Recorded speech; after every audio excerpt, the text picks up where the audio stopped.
Have a run, Trav here from South Coast RC. Just wanted to show you my team associated sc10 RS. So got the J Concepts high flow body on it. So yeah, I wanted one of these for a while. I was finding it hard to find them for a decent price, and then when I moved down the coast, my new local hobby shop had them for a reasonable price. So got it, and it's fun to cut out.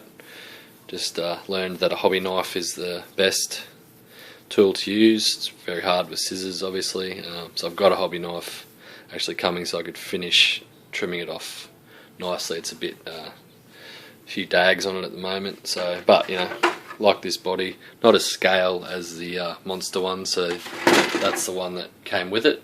So it's a bit beaten up. Just show you. It's always the back.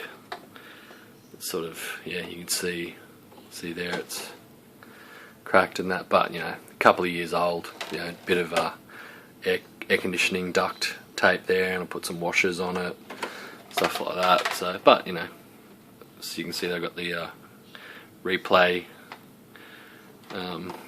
holder on there for my camera. So using that for my camera basher. I've got a brand new monster body there. So I won't run that obviously until these. I probably won't run it at all because they've not making those anymore. So probably just hold on to that. Okay, so running the outerwears. I did have outerwears on the shocks. I still do have them on the standard shocks. But as you can see here, I'm running the factory team threaded shocks, so they were just given to me by my boss, who's also into RC. And yeah, you no need for the preloads. You just wind it to where you want it. So you can see there I've got it set. That's set for my local track with the for the jumps basically. So getting some good pop there to make that double. Steering servo, you know, I haven't even pulled it apart. I'm not even sure. I think it's metal. The gear on the outside is plastic, but I'm pretty sure the internals are metal. But that's my second one. The first one lasted a fair while, so I was happy to just get another one for, I think it was like $18. And yeah, it's not too bad. So this is a RTR ready to run, brushless, lipo ready. So 3300 kV reedy brushless motor, and it's got the XP ESC water resistant. I'm not sure if it's waterproof. I think they say waterproof, but I think, you know, we all know it's more water resistant than waterproof. I like the receiver box. That's water resistant as well. It's got a grommet around it. I've actually got a couple of these for other cars. I like the battery strap. You can fit a lot of different lipos in there. It comes with Deans, which I like because I use Deans. I have done the RPM front arm and rear arm upgrade. I was just told, yeah, see, look at that. It's got a bit of a beating, hasn't it?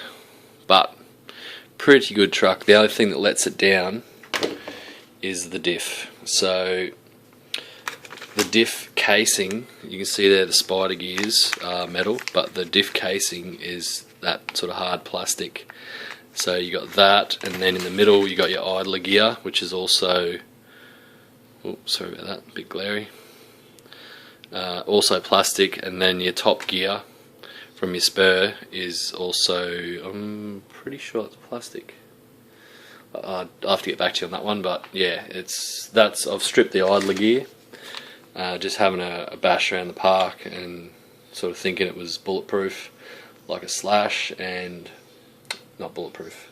So this is more of a race truck.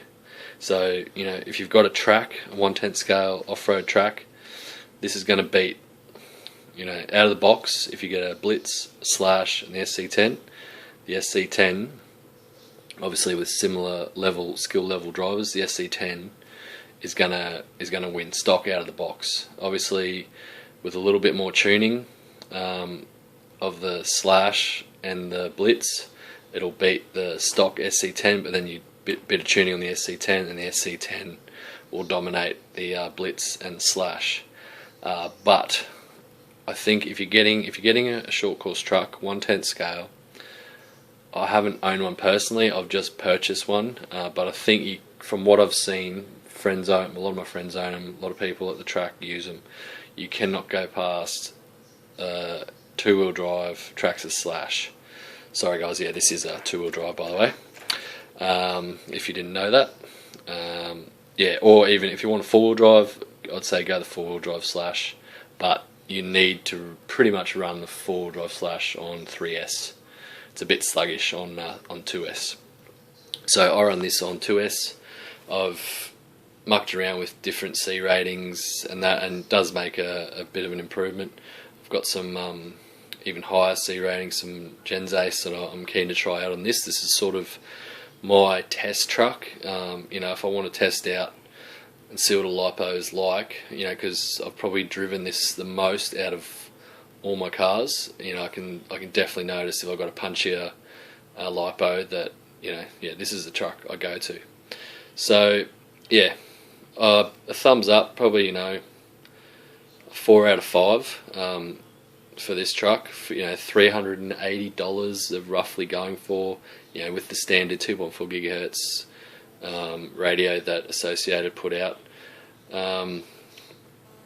You know, not a bad buy. Like when you compare you're looking at the new Blitz Flux, you're looking at, I think it's about 420, but you get that better differential, which is worth the extra $40 in my opinion. I've driven a Blitz and a Slash, two-wheel drive Blitz and two-wheel drive Slash. A little bit different to drive, but you know, fairly similar. I definitely like the feeling of the SC10 more of the both. But I got a Slash because I wanted a 1/10 car that I could, you know, bash around. I can't really bash this around because I just end up doing a diff every time. So I've been looking into using, most people use diff oil. They'll like take the diff out as soon as they buy it, clean all the grease off it, and put diff oil. So most of them, from what I've seen, use, we've got some diff oil there, 10,000 weight diff oil. So I haven't done that yet. I've got one to rebuild, and I will do that after this one dies. It's sort of sounding like it's on its way out. It's making a funny bit of a rough sort of noise, so let you guys know how that goes. Yeah, front bumpers are pretty good. I had a head-on collision with this like the second day I got it with a four-wheel drive Slash, and yeah, I come off second best, broke my bulkhead, and yeah, not very expensive, but it was my fault. I was turned around and went the wrong way around the track and got cleaned up. So yeah, live and learn, eh? What else? Yeah, I've just put the see-through gear cover on there. Let me just spin this around. Yeah, so you can see, you know, you can see your gear mesh, see if you've got any dramas in there. You know, your pinion comes loose. Obviously, you're running lipos, so it's going flat out. So you obviously need to check that. You know, a lot of checks you need to do pretty much after every run. You know, check most of your screws, check that your wheels are tight. I had some AKA tyres, and yeah, I didn't check my wheel nuts, and I stripped out the hex on the tyre. So then I went for the clamping hexes, which is definitely a good upgrade. Yeah, definitely recommend this truck, but I don't know, I like the look of the new Blitz Flux, the brushless setup, and like I said, I've got a two-wheel drive Slash coming, just a brush Slash, but I've also got a Valenian setup coming, so I'll show you guys that when it arrives, and I'll compare the two. So yeah, there's my take on the review for the Team Associated SC10 RS.